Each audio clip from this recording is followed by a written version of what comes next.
Welcome back once again, ladies and gentlemen, to another long-awaited and exciting episode of Staying Up with Pat and Jodi. It's been a little bit of a layoff for us. Yeah, it's been a layoff. Layoff? We were laid off? What? We're self-employed. We can't get laid off, dude. We can't. No, it was a layoff for us. It wasn't, we didn't get laid off. We got laid. Hey, we're back on a new station. What? Say what? Say what? Say what? No, it wasn't quite that. It was that we moved to a new office, so we're no longer in the penthouse studio. If you notice, the set is a little bit different. Not a lot different, but a little bit different. We're in a new podcast studio. We got big bucks now. Oh, big bucks. We're rolling. We're moving on up to the east side, to that deluxe champagne lounge in the sky. The champagne lounge is in the warehouse. I know. We should have celebrated with a bottle of champagne. Okay, sorry. I didn't mean to. Not a big champagne I person. like champagne. I'm not a big champagne person at all. Yes, like it. we know you like wine. You and Mike Walter love your wine. We Maybe you and Mike Walter can open up a bottle of wine together. That would be very interesting. You and our friend Mike Walter drinking wine together, because Why is Mike that? is very knowledgeable when it comes to wines, and so are you. Okay. That would be a fun trip, actually. Mike, Kelly, me, and you. We all go to Bo and Melissa Kramer's place. That'd be fun. Oh, yeah, because they got a lot of great wine over there. And We'll just go Mike- Central California, go get ourselves a nice little Yes. Pinot or Cab, Central Valley Cab Yes. from Paso Robles. And then Bro Kramer can throw on some of those steaks that he's famous for. I know. He has a company out in at Paso Robles, St. Louis, San Luis Obispo. Yep, you said it. And he has She said St. Louis Obispo. St. Louis Obispo. I It's a don't know new where town. St. Louis Obispo is. It's new. but It's St. Louis. No, he's known for his meat. He's He's known got for his great meat. Yes, meat. he's known for his- I guess he's known for his meat. He's gonna hear. He just turned red, by the way. No, actually, just he's loosened up a lot. Okay. He's probably like, oh my God, she just talked about my meat. No, his steaks are great. We're gonna all have to go online and say, hey, I heard good things about your meat. Jodi Harris says your meat is the best. The best. Oh, really? How does she know? Well, Mike Walter told me. Mike Walter. Mike Walter told me. It's all thanks to Mike Walter. Mike Walter has just raves about your meat. If you like a Says good we steak, all should have some in our mouth. if you like a good steak, go to Paso Robles. That's right. Yeah. Or San Luis Obispo. Yeah, San, There- not I St. said Louis. San. The first time you said St. Louis Obispo. Okay, St. But Louis. I said it right this time. Yeah, that's right. All right. So anyway, welcome back. You're already, figured it out. You figured it out. We're back. Champagne Lounge behind us. New studio. Big bucks. We're moving on up. Yeah. But you know what? Let's talk. We haven't been on in a while, Pat, and a lot of stuff has gone down. A lot like of stuff. for example, Prince passed away. Since I know. That's your crazy, favorite. right? You and Mike Walter. Along with other Okay, people. But although I am not as big a Prince fanatic as Mike Walter is. yes. Notice I didn't say Mike Walters. No, you said Mike Walter. Mike Walter. He's a big Prince fan. But Huge. yeah, And I've always liked Prince. We've all loved I grew Prince. up with Prince back from his early albums when he back in the late 70s when I was a little kid, but a small child. And when his listening to Prince was like, oh my goodness, because his first album or two albums were pretty dirty. yeah. Think But about Hit. So Cream. yeah, there was some nice, but then he was like 19 when he recorded the first album. My favorite was, of course, one of our favorite ones is Hot Thing. Hot Thing. Bailey 21. Hot Thing. Yeah, we have a friend of Look at ours. Bobby. Remember that night night in Orlando with the bus yeah. driver? Yeah, oh yeah, absolutely. That guy Hot singing Thing. it to our friend? Oh yes, absolutely. that was- became her nickname for. Hot Thing. Her Hot name was Thing. Chris. Her She's name a was Chris. videographer out Yeah. of Colorado, and her name She's from not now in on- Colorado anymore. She's Yeah, I heard she moved, she right? moved to Hawaii. No, that's Maureen moved. Oh, Maureen, I'm sorry. No, Chris. Okay, I was mixing them up. I mean, Yeah, they're you missed both a- hot things. They're both blonde and they're both hot things. But things, yeah, yeah. anyway, Hot yeah, things. Prince. Hot thing. You gotta say what. I'm just so shocked that Prince didn't have a will, Pat. I know that was but very that shocking is to find weird out. because they said he was very I don't want to say OCD, but extremely organized with all of the things that he did, and very particular about how everything happened. Yeah. So it's kind of weird that he would not have that taken care of. For considering he has being what was it? They figured he was worth about $300 million, which I would have thought he'd been worth more than that. But I guess he really wasn't all that commercial. Like he wouldn't. After Batman, you didn't hear a lot of his music in many movies. He didn't license his music for commercials or movies. He was very, very particular about where his music was used, which is fine. Hey, look, if that's how you are with your music, if that's how you want to keep things, then that's good for you. Yeah. Well, I guess apparently, because Prince, didn't have any children that we know of, now people are coming out of the woodwork claiming that Prince is their father. Oh boy, he's getting a lot of that because he did have a child, and the child passed away very, very young. But a lot of people are claiming to be Prince's children. So if you're one of those people that are claiming to be Prince's child, you better be ready to give some blood, because that is what's been going on right now in Minneapolis. When Prince died, obviously he left no children. So the siblings are in court, and now all these people are coming through. So if you're claiming to be his son, you have to submit to a blood test, because or daughter, people are claiming to be Prince's child. This is a real story. This isn't the news. I mean, this is the state's going to be locked up in probate for years. He has his one full biological sister, I believe, but then like 4 half siblings, which according to the law, they're all considered equal. So there's 5 people that I believe it is that I could be wrong, but I believe it's 5 people that as of right now are in line to split his estate. Now, how they get split up, who knows? Because there was no executor to the will. So here's the thing: is most of his money is going to go to the state. When you don't leave a will like that and you have that much money, they're just going to go, "Hey, thank you very much. We're going to take at least half of that." And hopefully, at least they name a park or something after him after getting all that tax revenue from him. And they still don't know how he passed away, although, a lot of people are saying there's so many stories. And I read on USA Today that they're not even close to releasing the results. The pathology, well, they're not even close. And, if you listen to again, it's all hearsay, but if you listen to all the people who were around him, he was dealing with back issues and pain issues since he had his hip surgery. I'm sorry. So young. Yeah, I know. And it's because he's a dancer and he's never stopped. It wasn't like Michael. Michael Jackson took decades off. Michael Jackson didn't perform at any level for 15 plus years. Prince always performed, and he was always out there. They even said he would show up at little bars and just start performing with people. That's cool. He loved music, and that's what's sad is that within his estate are not endless, but an amazing number of unpublished songs that he just was so prolific with his music that there's just song after song after song just waiting to be published, but nothing can be done until this estate is managed.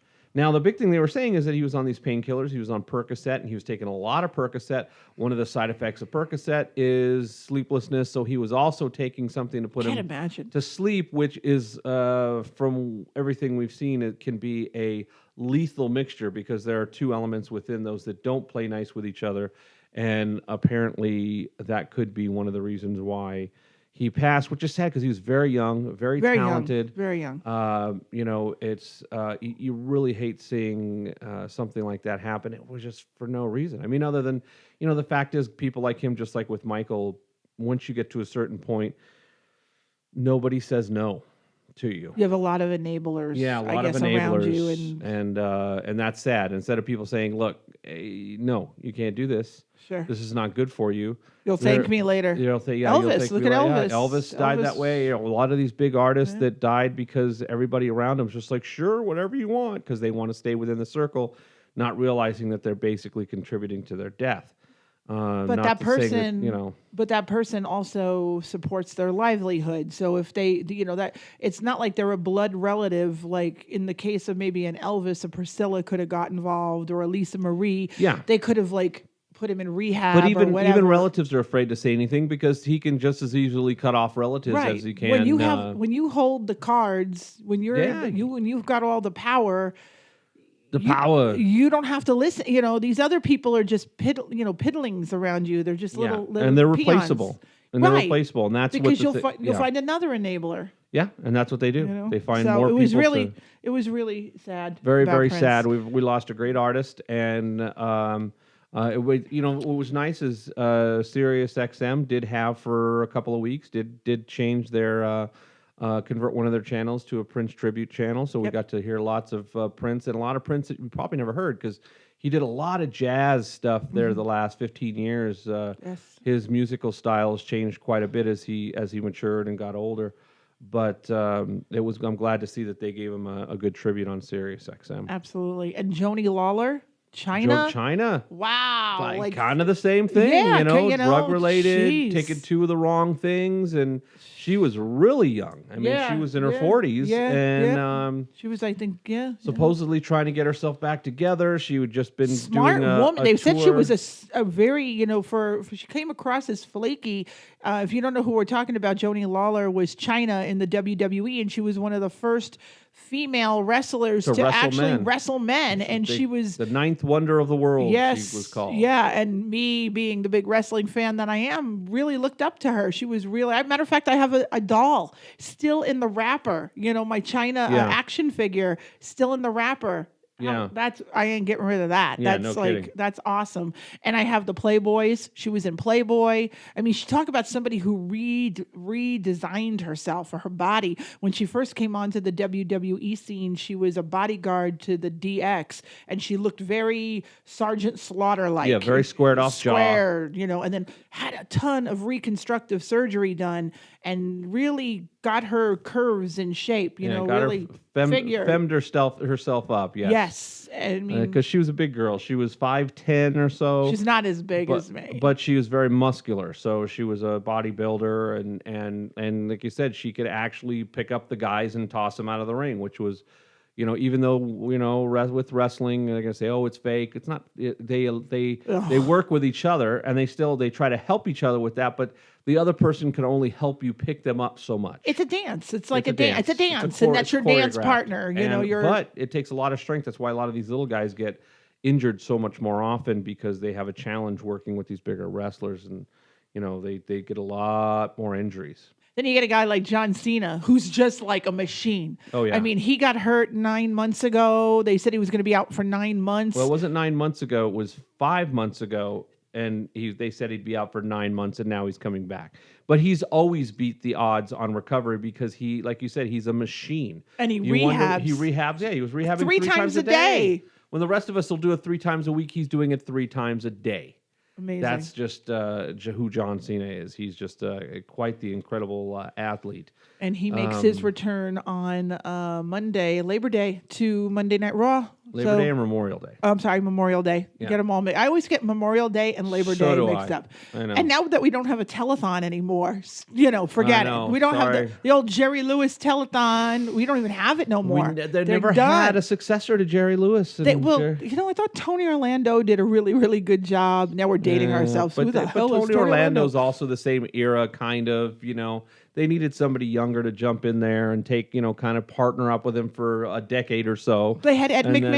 Ed McMahon, again, is the same Dead. era. They're all old. They're all old. You needed somebody 30, 40 years younger than him to jump in. That they needed to jump in when he was in his 30s. So that's why I get my holidays. And now that I'm not, in my 20s anymore, and I don't go drinking and don't go partying in the Hamptons like I used to, it's just Saturday to me. It's just I've got to do a wedding. It's a work day. It's a work day. Yeah. But today, Pat, I want to tell you that today, according to Twitter has decided today is send a national nude. I'm sorry, National Send a Nude Day. Wow. Send a nude day. So if you guys are on Twitter, I look this up. No matter when you're listening to it, doesn't have to be today. It could be a month from now, whenever you're listening. Who makes up these days? Honestly, send a nude day. Send a nude day. Send a nude. Really? And people are sending pictures of like skeletons. It's freaking hysterical. Skeleton, like, because you're nude. Yeah. Right? Or a hairless chihuahua. Send a, Oh, boy. Okay. All right. Well, I can tell you that coming this July, Pat, I know you've been waiting for it. It's coming. It's coming. Doo-doo, Doo-doo, doo-doo. It's Sharknado 4. Sharknado 4. Yes, Sharknado 4 is coming back to a TV So near you. it could no longer be called a trilogy. A brave new batch of Hollywood's finest is ready to sink its teeth into Sharknado franchise. Gary Busey, Tommy Davidson from In Living Color. Gary Busey. Oh my goodness, that's going to be hysterical. He's perfect for these kind of shows. Cheryl Teagues. Cheryl Teagues. I love Ian her. Ziering. Of coming course, back. of course, Tara Ian's coming Reid, back. even though we left on a cliffhanger. Remember, should April live or die? That was the cliffhanger. Yeah. David Hasselhoff is going to come back. The Hoff. When they left him on the moon. Wow. Remember, they left him on the moon. So yes. So I'd love to see how they're going to write him back into the story as far as, how did he survive being, he was Left in on the his moon. suit. He was in his suit, but you've got a finite amount of air in the suit. So remember? yeah, he did the little. He looked up to the salute. moon and he. So there's got to be like some aliens involved in this one. I'm assuming. It says that. Is there some aliens? Well, to see some aliens? it says Busey will play Tara Reid's trailblazing scientist dad, leading the charge in robotics, and Tommy Davidson, will be playing will start as the Playboy CEO of a company developing an energy system to prevent tornadoes from forming. And Cheryl Teagues is playing a former flower child who's Ziering's mom. Gotcha. On the show. It doesn't say how the Hoff will come back. So, but no, that's one of the spoilers. We got to find out how he comes back. Come on, Hoff, how you doing it? Maybe Kit saves him. Kit saves him. Oh my God. Hello, Michael. Hello, Michael. Welcome. I'm here to save you from the moon. Hello. Yeah. I now have bigger rockets. And what about Game of Thrones? Oh, Game of Thrones is back. Love the return of Game of Thrones. We've been waiting for that for so long. Yes. And how many long? What, a year? Year and a half? It's over a year. Like I mean, they're doing the Sopranos thing where it's like, hey, 16, 18 months, we'll be back. Thanks. All the kids are like fully grown now, which is like you see these kids. little Stark girl with the faces and stuff. Yeah. But you see like the boys that were involved with the one storyline. They both grew like a foot from the last time we saw them because they went through these growth spurts and are like, oh boy.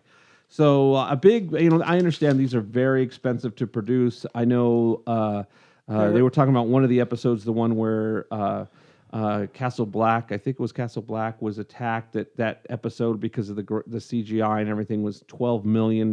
So was that the one where the White Walkers came out and Jon Snow and the wildlings? No, not that one. It was the one where the wildlings tried to attack Castle Black and they had the giants and stuff. But they talked about how that was a $12 million episode for TV for not even a network show. There's no advertising that goes into this. And it's not a movie. So yeah, so this was. I mean, there's indie movies that get made for less. So.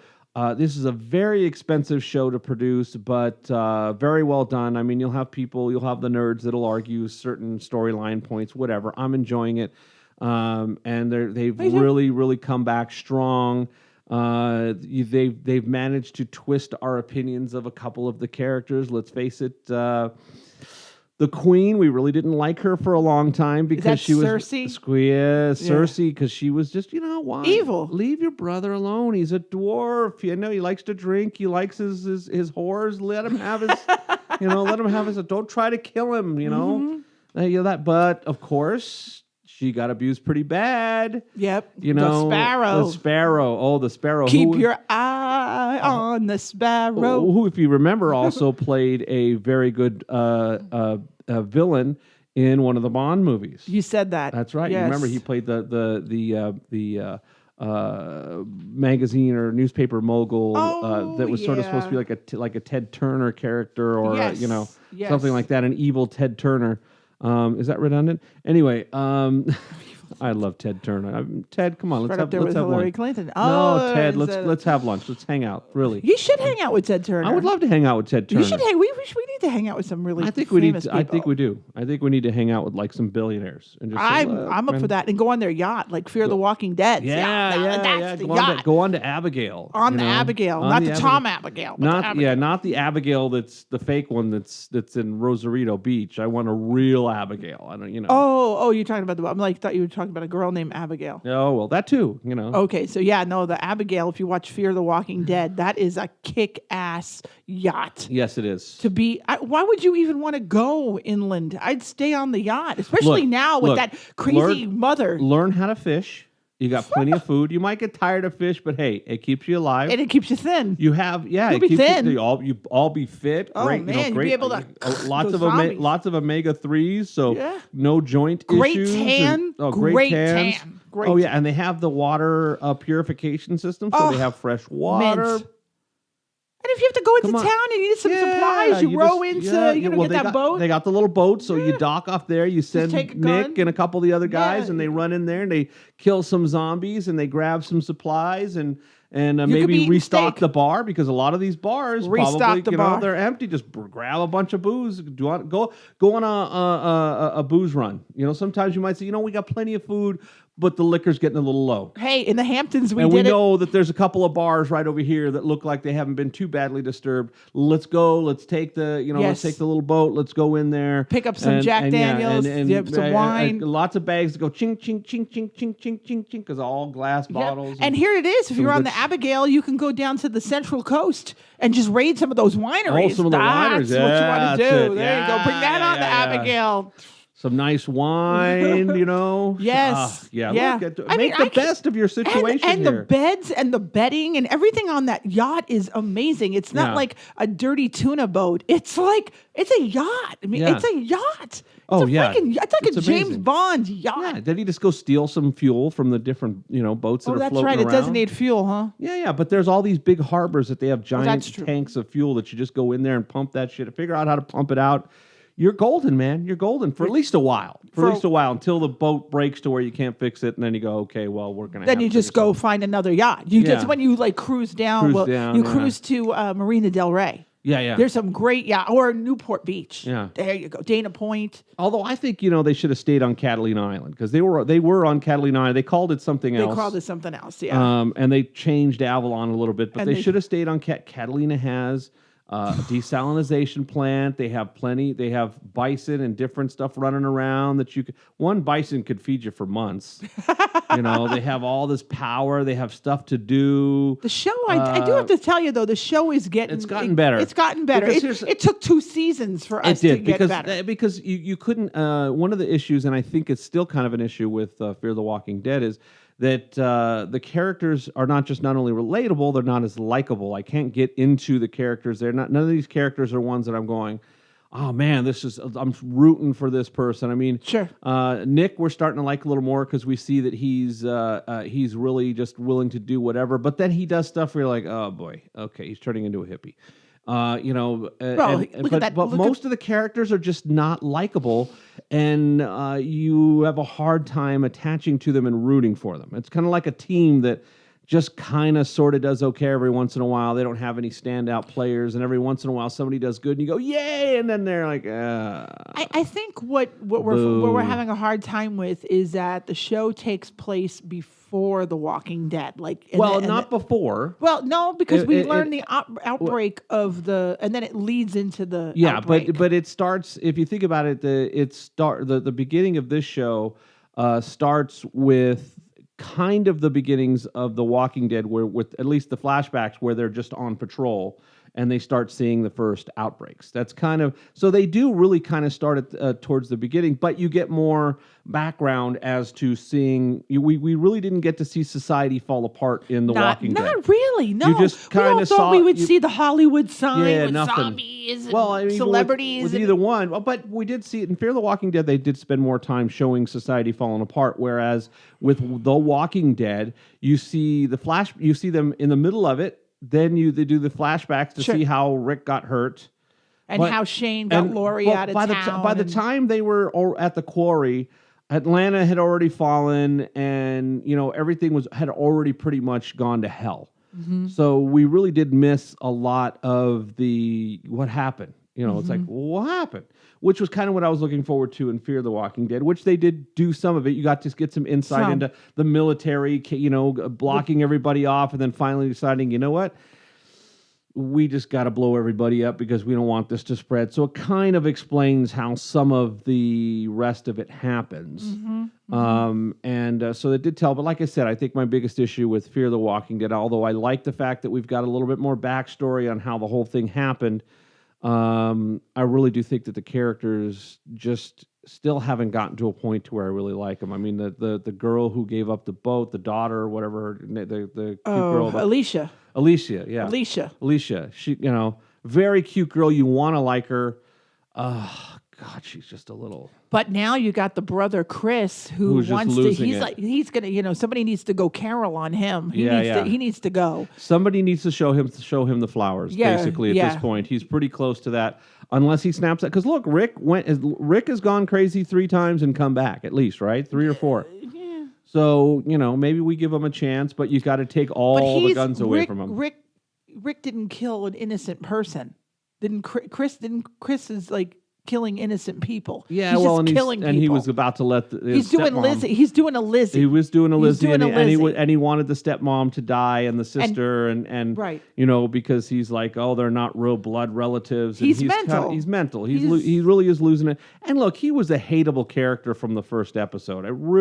He was one of the ones where it's like, when they're leaving, when they go to Reuben Blades' his store and they have to escape from there and they first meet Reuben Blades, the barbershop, and they first meet his character and everything's falling apart.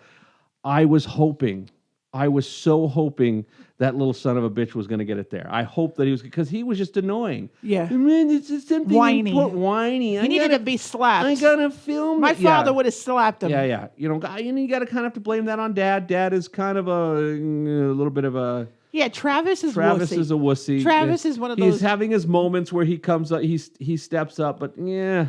A lot of stuff Travis does is like, again, there's no real there. You haven't seen too many really strong characters that you're except for Reuben Blades. Reuben Blades. Right now, Reuben Blades is my favorite character on there because he's the only one who, at this point, is really, really prepared to live in this reality.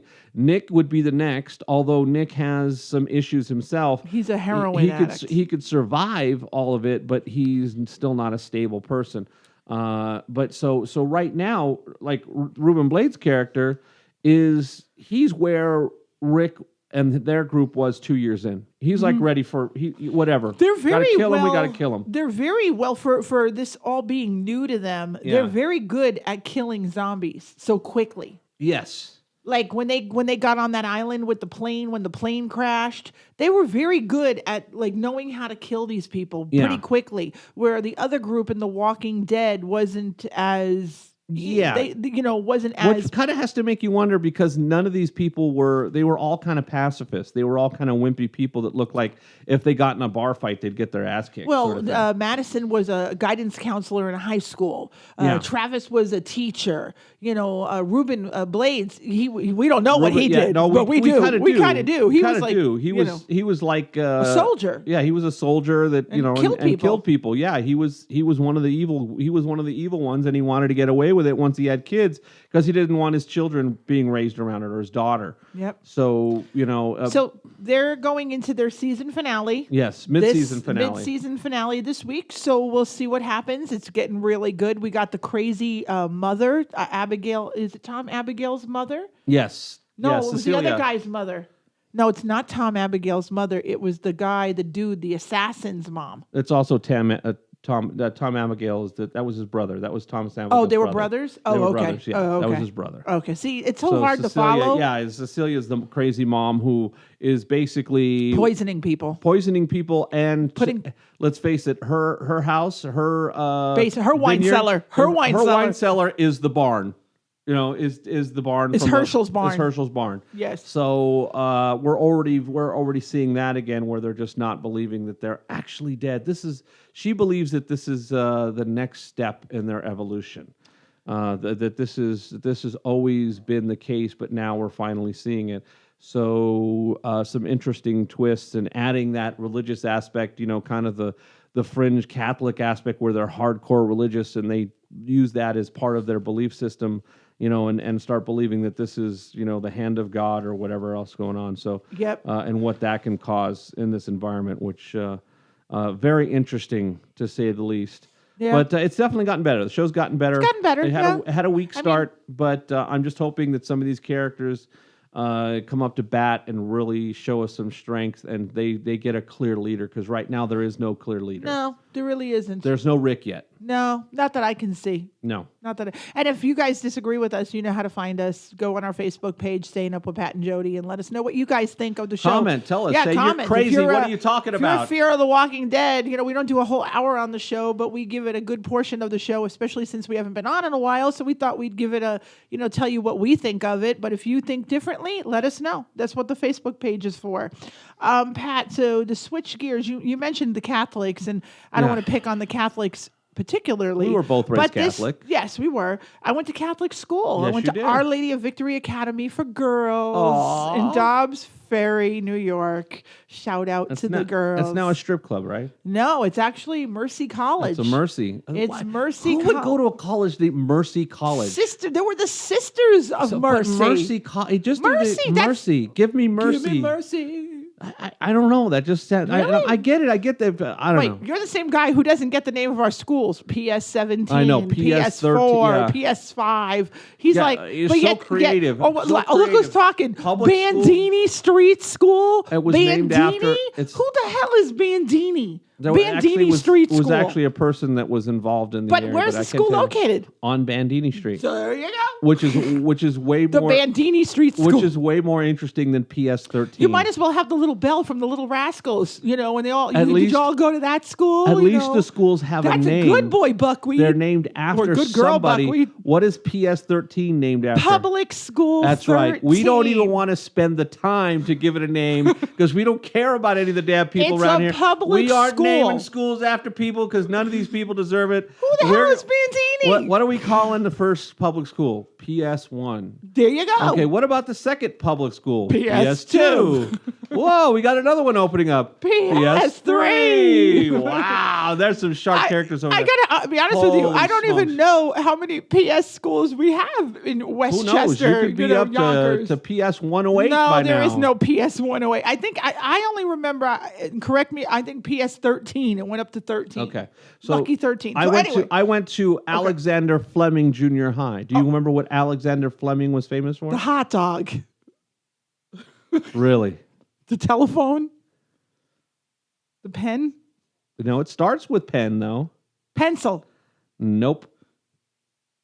I don't know. Penicillin. He was the inventor of penicillin. I'm allergic to penicillin. So so am I. So that's okay. Are you? Yeah. Well, according to my childhood doctor, I am. So I should probably get tested again because I need to. I want to get tested because the again doctor too. said that. But my doctor said the recent Yes. checkup. He said, "Yeah, you're probably not allergic." He said back when they tested, everybody was allergic to penicillin. Basically. Okay, well, I remember when I So- was allergic to penicillin.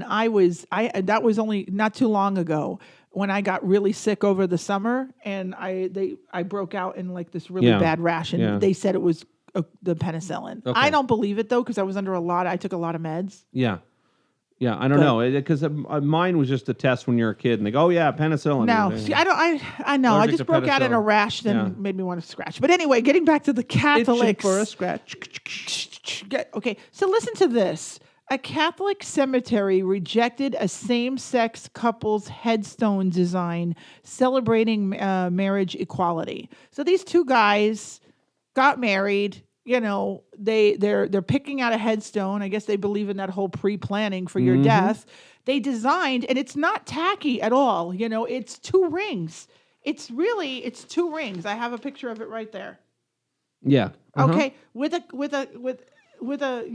cross, and the Catholic Church, Catholic cemetery where they want to be buried is telling them that they can't have the two intertwining rings. Of course, like marriage they're telling. bands. How could they? How could Come they not? But here's the on, get thing. over Here's it. the thing. First off, I think it's silly. Come on. The But same here's the thing, cemetery but- has pictures of people riding motorcycles. Like Yeah. you can have that engraved on your. Okay, here's the tombstone. thing. Riding a motorcycle is not against their religion. Gay marriage is against their religion. So if you want to get buried in a Catholic cemetery, Unfortunately, you have to go by what their rules are, which is silly as they are. To me, it seems ridiculous, but the reality is if it's a religious-based cemetery, just like if you were buried in a Jewish cemetery or whatever else it might be, they're going to have very specific rules. And guess what? Most of them, the rules are going to be against gay marriage until, unless you go to an Episcopalian church, which is one of the first that have accepted it.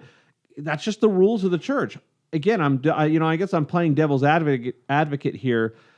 Even though I think it's absolutely ridiculous. It's ridiculous. It's not in poor taste. It's not two rings. But it's against their religious beliefs, and it's against the beliefs of the church. Well, you got to get with the times. They don't believe that. But same-sex marriage is legal now all around the country. I agree, but in a church, they don't care. And here's the thing: the church, even though it's legal, the church doesn't have to actually perform same-sex marriages because they do have their rights as a church. So that like a Catholic church or any church that doesn't believe in same-sex marriage can reject any same-sex couple.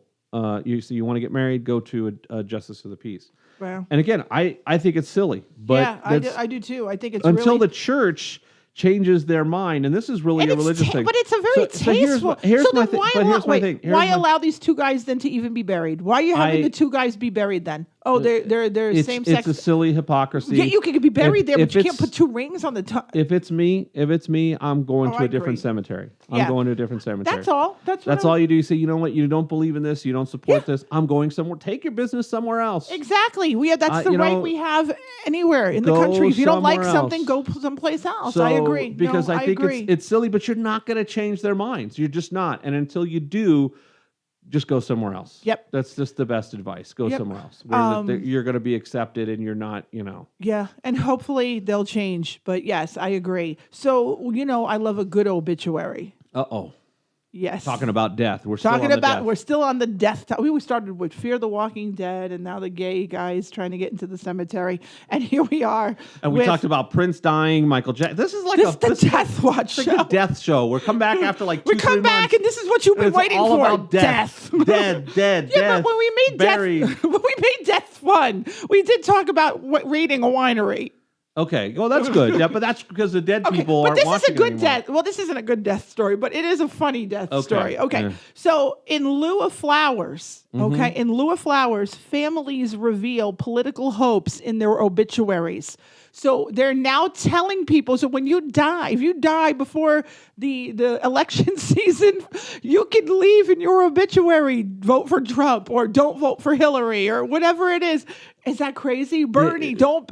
Even after I'm dead, my vote counts. Oh my gosh! Okay, so it says in a heated election, in a heated election season filled seemingly endless political bickering, some among the dearly departed are getting the last word, leaving behind their leaving behind their requests for voters this fall.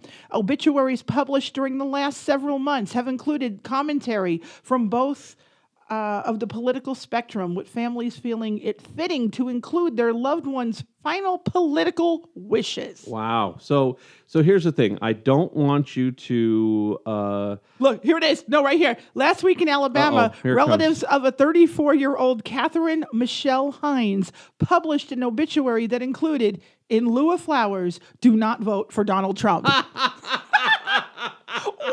the hell? That's what it says. Hines' mother, Susan Poole, said her daughter didn't like the presumptuous Republican president nominee and feared for the future of her 3 young children if he's elected. Poole never talked to her daughter about the possibility of including an anti-Trump message in her obituary. She said she knows she would have liked it. So Susan, the girl who died, didn't quote, but the mother said that's what she would have wanted to put in there. Wow. Another guy in Massachusetts, he posted in his obituary that people elect not to vote for Hillary Clinton in the presidential election this November. So at least it's balanced out. You have one dead person that tells you not to vote for Trump, another dead person that tells you not to vote for Hillary. So, oh my God, this one lady said, don't vote for either Trump or Hillary. She said instead pass into the eternal love of God. So vote so for they God. become religious. Yeah. And So if you see a funny obituary like that, please send it to us on our Facebook page because I would love to see that. Love the crazy obituaries. Love the crazy obituaries. It's right up there with the man who a man was charged. Man charged after stripper. He paid a stripper with fake $100 bill. We had a guy go to a strip club and put $100 bill in the G-string, and it was fake. Wow. So guess what? The stripper had him arrested.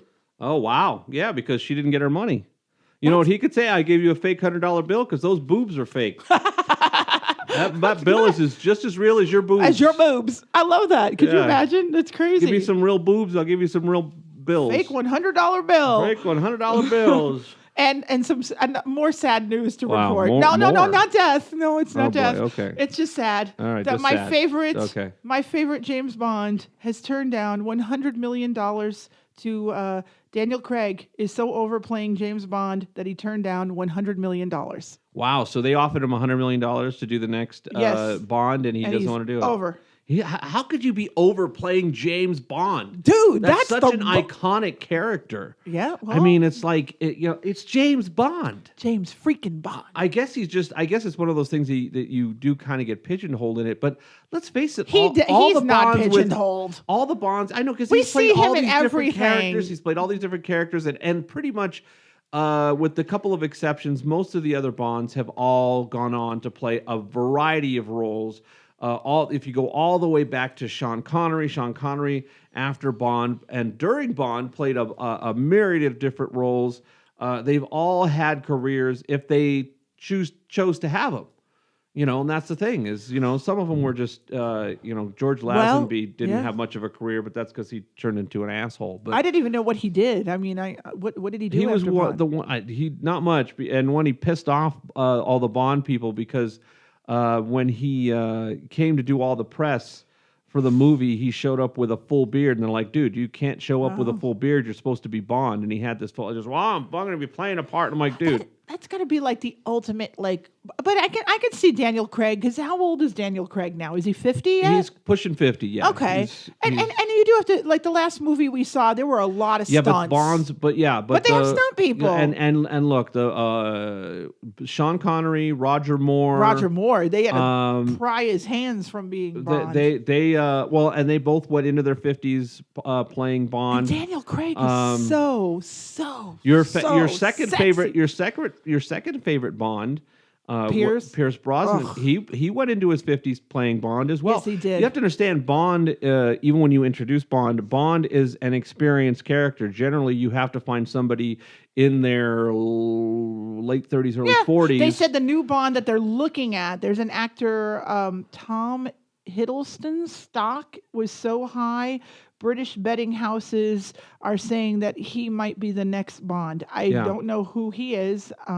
He's 35. Okay, and that makes sense, and that would be pretty young for a new Bond. Yeah. So you nailed it. You nailed it. You said, and that's actually pretty young for a Bond because the thing is to be in his position, he would have had to have already been there, done that. This is an experienced agent who's been through it all, who's seen it all, and that's why he's so good at what he does. But they could twist the character because they did it before. Like there was a new Moneypenny and a new Q. They can do that. Yeah, and that's just as the we characters can forget change. the old people and. Well, if they have a new Bond, they're gonna they may or may not change those other people because like Moneypenny, the original Moneypenny survived two different Bonds. There's a lot of characters. Q went through 3 Bonds or 4? No, 4 because I think he went all the way up to Pierce. The old man that played Q. Yes, the old man that he went into his early 80s. Then he died. Yeah, he died right after he would have still retired. probably played in the movies because he was very good. Yeah, he was great. Then John Cleese played Q? Yeah, for 2 movies. And then you had the young guy who's, again, 2 movies. 2 movies, the last 2. The young guy, he's like in his 20s. They just reintroduced him into But he's a new character. Q. He's a new they Q. Said, but they didn't make him like the Q that was They made him the young Q, but even then, Q. Look here, but he was Q, the successor. The original Q. If you go back to Dr. No, even in Dr. No, which was like 1962, he was in his late 40s at least at the time.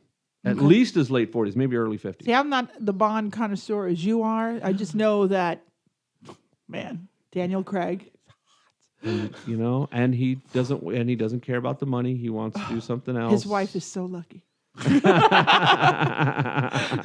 And Pierce is hot too. I can tell you, I love Pierce and Halle Berry. They were great in the. That was one of my favorites. Yeah, that's one of my favorites with Gustav Graves and the whole bit. I love that one. Yeah, Die Another Day. That was it. I had to think. Yeah, another day. I think of that. Another day.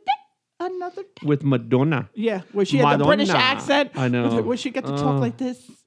Madonna, why did you do that? And then, of course, we know you're not British. And you're of course, from New York. Daniel Craig in who did the first one? Casino Royale. I can never get enough of naked Daniel Craig sitting in that chair, about to get his balls smashed by Tom. Tom Azzacapa. My name is We Tom. have a friend. His name is Tom Azzacapa. They who could be looks brothers. just like Lashif. Yeah, they could be brothers. Oh my brothers. God!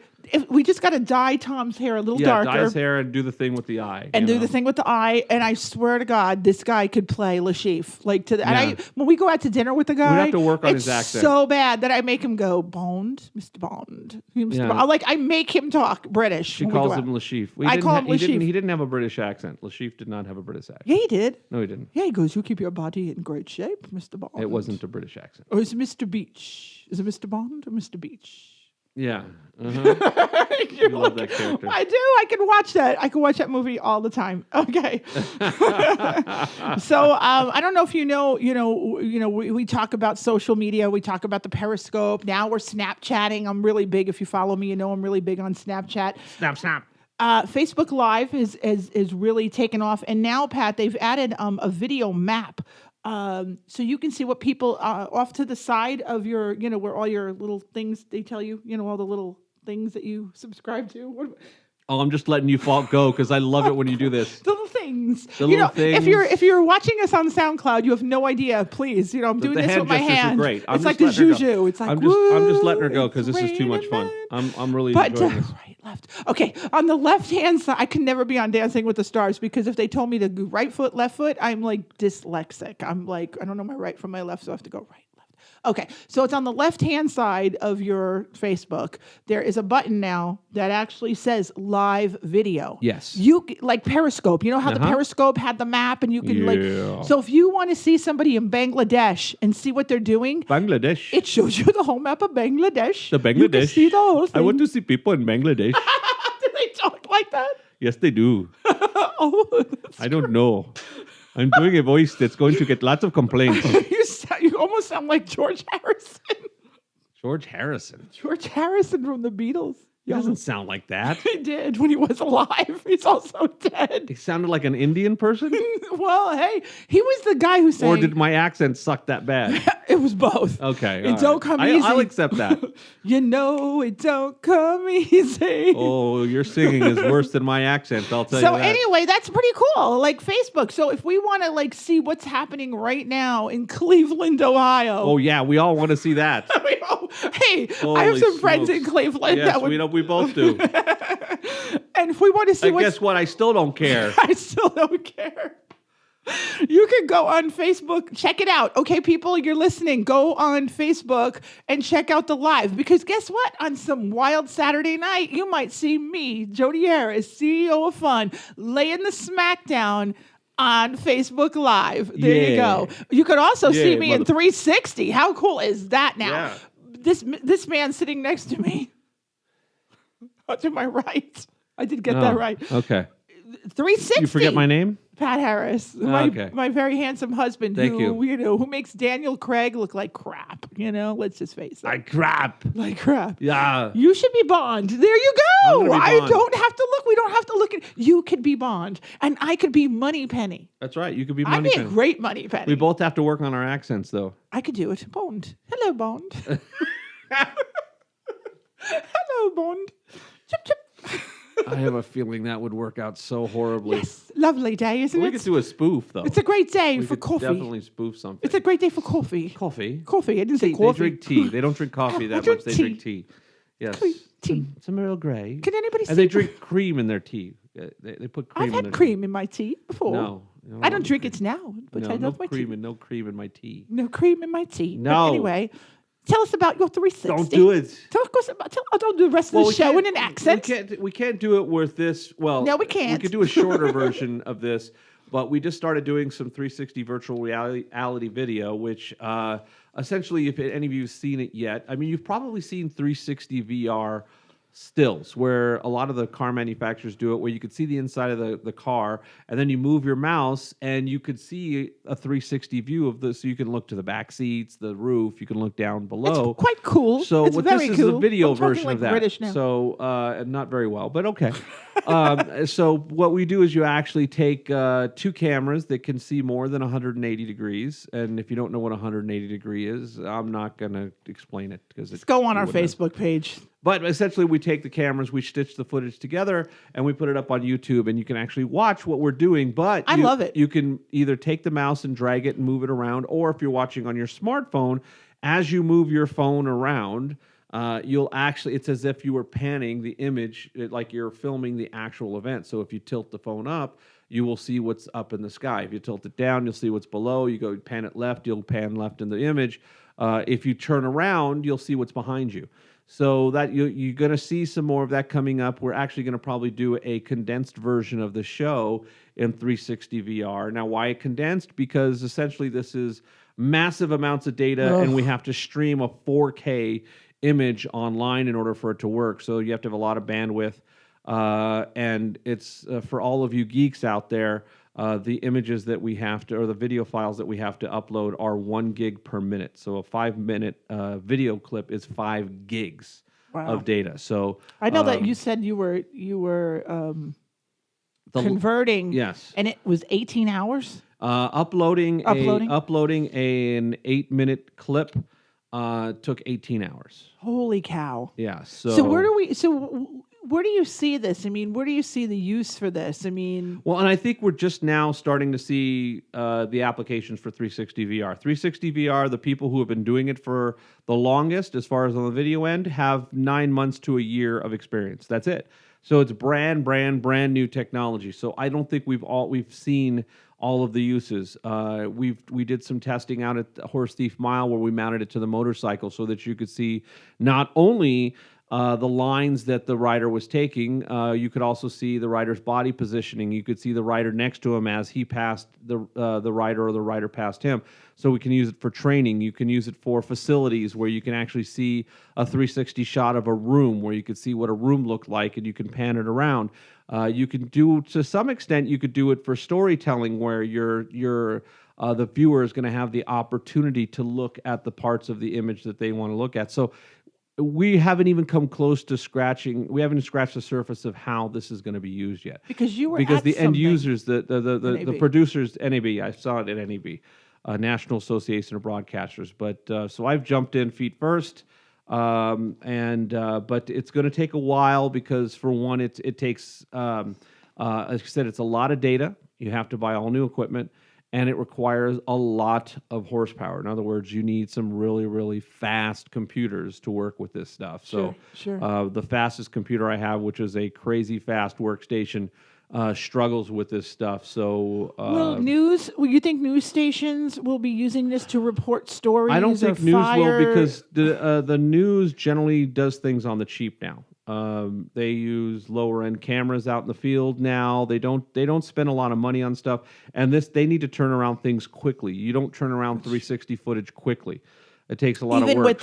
Even with their production trucks and knowing how much bandwidth that they have access to. It's not at that point yet. Dancing with the Stars just did. They did. You can see the dance. Dancing floor. with the Stars spends a lot more money on production than even national news does. No, I know that. So, but local news, they use as cheap equipment as they can possibly use. Not that it's cheap equipment. No, I know what you're saying. They have to be quick on the fly. The camera that we're using now is better than most of the cameras that they use for news coverage. So I don't see it being used for that right away. Now, do I see it? Because here's the thing: is you can't really use it on television. It's not. You have to be on a platform that allows interactivity, which means online. You need to be able to move it with a mouse. That's it, or your phone. Phone, I showed it to VR headsets. You need. I showed it to one of the waiters, one of the banquet staff at the Flamingo the other day, because I was telling him we were doing an event at the pool at Caesars, and he goes, "Find it for me." And the expression on his face was just amazing, Pat. You should have saw it. He was like, holy cow. He was like, this is great, because he's worked there. Yeah. So he's like, you could do this? I mean, he was moving his iPhone around, and it was great. And he was showing the other people, and they're like, how did you do that? I mean, it's just to see somebody who sees it for the first time that's not in the business like us is freaking awesome. Well, the technology is amazing and where it's come from. I think we're going to start to see more live uses of it. The challenge now is that to do it live, entry point equipment wise is in the $50,000 to $100,000 range to do live 3D, 360 VR video.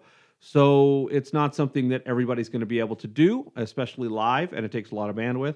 So we'll see. Hopefully, we'll put together a short version of the show in 360 VR fairly soon. Yeah, with just a few minutes. So you'll actually be able to see the whole experience, and we'll have some of our engineers and other people here doing some fun stuff, so you can get the 360 experience. Yes, sir. But yeah, I mean, it's an interesting new field, and like I said, I've jumped in head first. So hopefully you'll see some exciting stuff from us in the future. And just go on our YouTube channel and our Facebook channel, and you'll get to see some cool stuff. You go on Cycle Sports TV YouTube, and you'll see the motorcycle stuff, which is really fun. So the motorcycle. Go to Cycle Sports TV on YouTube, and you'll see some cool stuff. Okay, and Pat, let's not buy any liquor on Craigslist. I guess a flight attendant was charged with stealing the mini liquor bottles, and she's going online and selling them. So $8 bottles. So if you're on a plane, so if you have a liquor habit, just telling you before as we round out the show, we talked about death and liquor. Yeah. There you go. Don't be buying your mini bottles on Craigslist, because it came from the people who buy it don't care that she stole it from the plane. They're like $8 bottles she's selling for $1. Just saying. Oh, and she got busted. Yeah. She got busted. I guess apparently, how many bottles did she wind up stealing? Oh my God, I just saw it here.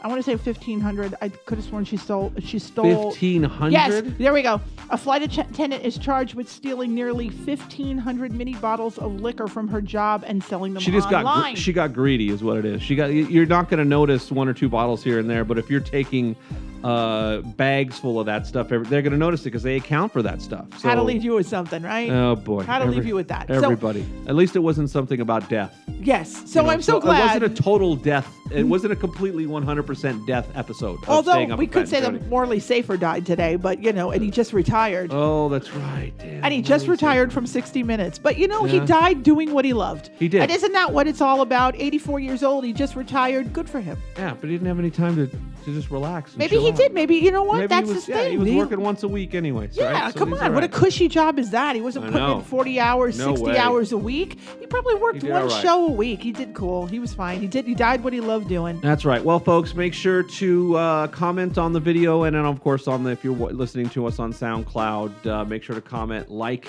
the videos, share, go on our Facebook and our Twitter accounts. Tell somebody you like. Follow us.